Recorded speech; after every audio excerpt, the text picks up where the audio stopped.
get stronger when you get older.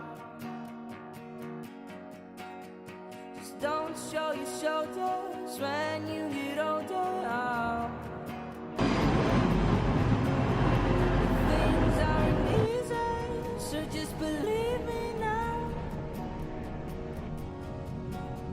If you don't keep it cool now, you never make a sound.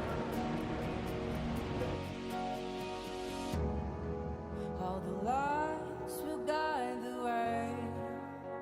If you get to hear me now. Okay, here I am in beautiful Edinburgh. It's dusky, it's 10 o'clock, and I'm here for the Content Marketing Academy Live 2018 event. So this is the first video blog I've done for Zen software, so I'm hoping you'll find it useful. The plan is just to kind of report on what's going on. It's a social media, content marketing and business development couple of days with brilliant reviews, so crikey, I need to get some more fitness in. I'm only walking with a couple of bags and I'm out of breath already. But yeah, so it's a content marketing, social media and business development. Some great keynote speakers, Chris Brogan, Anne Handley, to mention a few, and a bit of an MSP community led by Richard Tubb, who I'm looking forward to joining, hopefully first thing in the morning. So got an Airbnb booked, so hopefully that'll turn out to be alright. Hotels in Edinburgh, crazy expensive. So yeah, I think most of us have gone down the Airbnb route, and yeah, fingers crossed that'll be habitable. I'm sure it will be. So anyway, I'm going to log off for the night. That was the end of it, and I'll do some more reports in the morning, and hopefully just take some notes on like takeaways and things that might be useful for you, and try and make it like you're here with me. Morning, it is 7:15 and Airbnb turned out to be pretty nice. Struggled to get to sleep though, so I'm absolutely shattered this morning, but made it my mission to get to the gym anyway. Someone suggested a 5k walk this morning as an organised one before the event, so I thought I'm not getting on that, but I might just do a little bit of fitness anyway. So I found myself a Pure Gym, and I'm on my way there in a bid to try and blow out the cobwebs.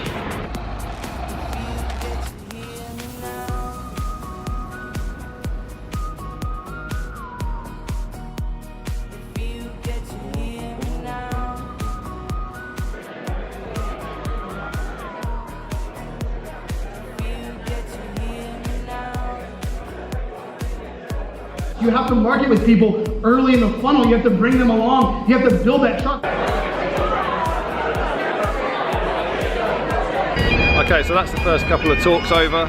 Met some great people, really getting a good feel for the event already. It's all been really useful. I've got a notepad that's rapidly filling up. I'll post again with some useful takeaways which people might find useful. I'm hoping you can hear me.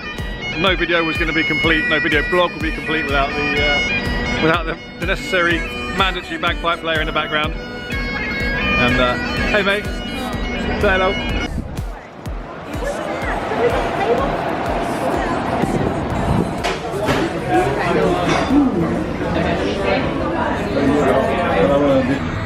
There's been so many takeaways that I was going to try and run through each of the sort of the lessons and good content, good information from the speakers, but actually I think there's that much that I'm not going to stand a chance. So I'm just going to give you a few of the things that have stood out from today, starting with the more recent ones. So Salma Jaffrey was pushing the video content first strategy, which is quite appropriate as I'm doing my first video blog today.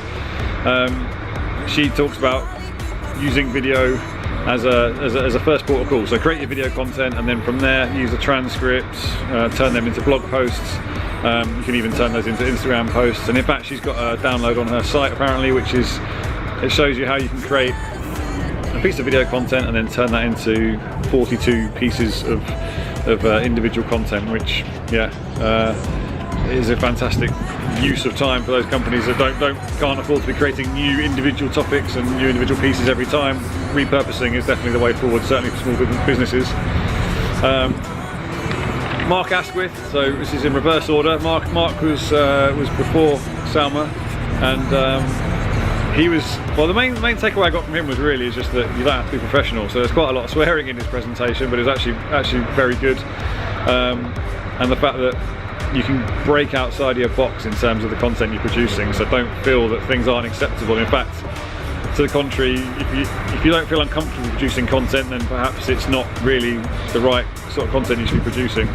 So yeah, and as a small business, do things that don't scale. So he talked about, you know, when you get a new prospect, interest or customer, maybe send them a little personal video message. As a small business, that's the kind of thing you can do. So a nice little takeaway.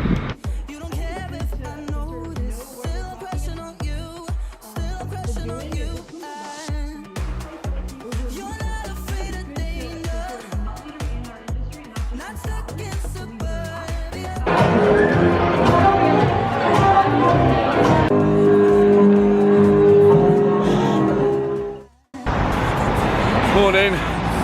So here we are, day 2 of the conference, and it's approaching 8:30. Not quite the same preparation routine as yesterday. There weren't many gym visits. Really good social last night, but yeah, a bit later than planned. But what a great bunch of guys! Everyone you talk to, so friendly. Got some great stories to share and experiences and stuff. So yeah, even the social left me feeling pretty energized. So anyway, here we are.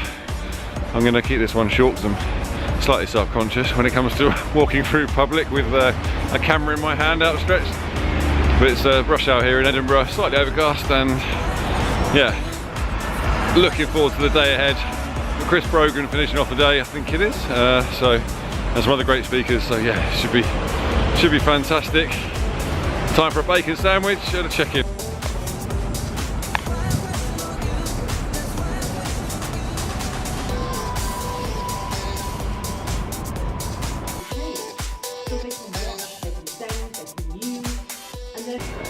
So I'm back in my favourite vlogging spot, which funnily enough it touches on something that one of our speakers mentioned today, and that's Mr. Gavin Bell, the man, the legend.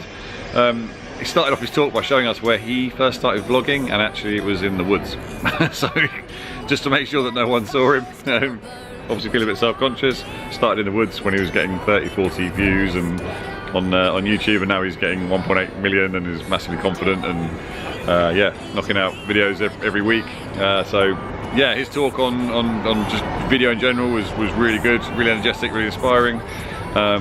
It's going to be one of my key takeaways, I think, from this, is that I just need to do more and more videos. Hopefully, as bad as this is, it's kind of a starting point for me. So yeah, we're on our way there. His talk brought Facebook advertising into it as well, and talked about how you can use video to basically get your build trust. So post videos on Facebook, but then use the best performing videos, boost those. So whereas some people make the mistake of using the Facebook paid boost to just boost all content to everyone, he talked about finding the best videos, the ones that have the best view times, and then and implementing a retargeting strategy, which is nothing necessarily new. Retargeting is a sort of, you know, it's quite a well-known tactic. But he was talking about, once someone's watched your content and you know that you're able to retarget them, then why not send them a video that says thanks for watching my content, and follow up with some more value and build from there. So yeah, really good talk. Definitely want to recommend, and one of the highlights, I'd say, probably of the event.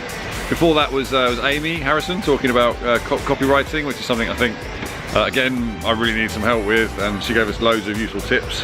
To summarise, I'd say one of the things she mentioned was about building customer personas, which is something we're all probably quite used to doing. It's just imagining the customer that you're writing for, but not going overboard with the profile, so not putting in too much detail that you're never going to use. So that, you know, she gave the example of Cassie customer, who was a long descriptive part of talking about her, you know, age, hobbies, car, loads of spurious information that you probably never really use, and it's irrelevant. So she talked about, rather than doing that, how about surveying your customers and actually picking up only on their sort of their pain points, and then using those pain points to craft your copy around. So yeah, don't waste loads of time creating these beautiful personas, storyboards and all that sort of stuff when actually you might not use half that information. So yeah, really good stuff. And the other thing is to think about what barriers. So what would make your customer not buy from you? So why wouldn't your customer buy from you when they hit your website? So use that question to think about, use that question to, or answer that question I should say, in your own copy. So across the website content you should make sure that you're addressing all the likely reasons that your customers perhaps wouldn't buy. What else have we had today? Jen Monroe, a really good piece on the need for strong brand values and the need to communicate that throughout the business. And Chris Marr. So the power of community. So talking about, obviously the example is the Content Marketing Academy. How important it is to have a network around you, or people around you, whether it's whether you're working for a company or you're working on your own. How important it is to have a learning network. So not just people that are going through the same things as you. So they may not be experts, they may not be gurus, but they perhaps have tried what you're trying and they've found effective ways of doing things and can share lessons, and just basically talking about the benefits of being in a group of like-minded people and having that support, and also the fact that you're the sum of is it the average or the sum of your 5 closest people that you work with, or people that surround yourself with the right people, I think was the right message. He did a much better job of communicating that. It's quite late in the day, as I mentioned earlier on, so it's been I'm a little bit lacking on sleep, so bear with me. John Burkhart, wow, I wasn't expecting John's presentation, if you can call it that. It was energy packed and talking about firecracker questions and how to energize your content.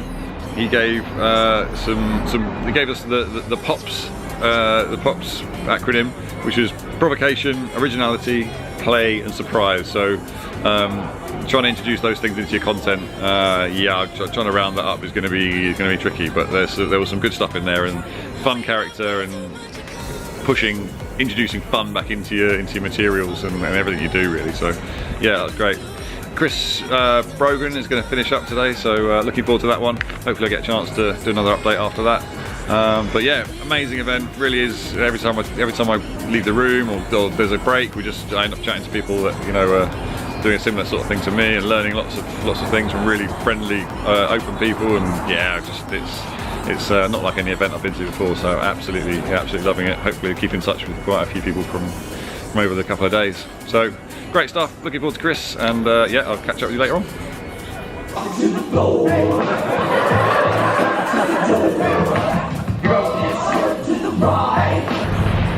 So that was it, that's the last session, completely flipping crazy. I'm still not quite sure what's going on, what was happening there, but yeah, there was a lot of ball throwing, there was dancing, the beer note was just a lot of fun. So that was a wrap up of all the days, of the whole couple of days, and all the highlights in a really unique way, I've got to say. Chris Brogan's talk was excellent. Last one, quite difficult going on last. Everyone's pretty jaded, but actually the content was that good, and the guy's just hilarious. I wasn't expecting that. He really is a funny guy, and yeah, it's pretty enlightening. So enjoyed that, and I think that's about it. Chris Marr, you're a legend. What an incredible event you created, and I definitely want to sign up for the next one. I'm not sure I've necessarily done it justice with these little updates, but it's really is. It's left me feeling pumped. I've got a notebook full of notes, which just really the takeaways are act on 1 or 2, mainly around video. So yeah, pumped to get back to work and try and use some of this stuff, and highly recommend it to anyone as an event. Really is money well spent. So until next time, bye for now.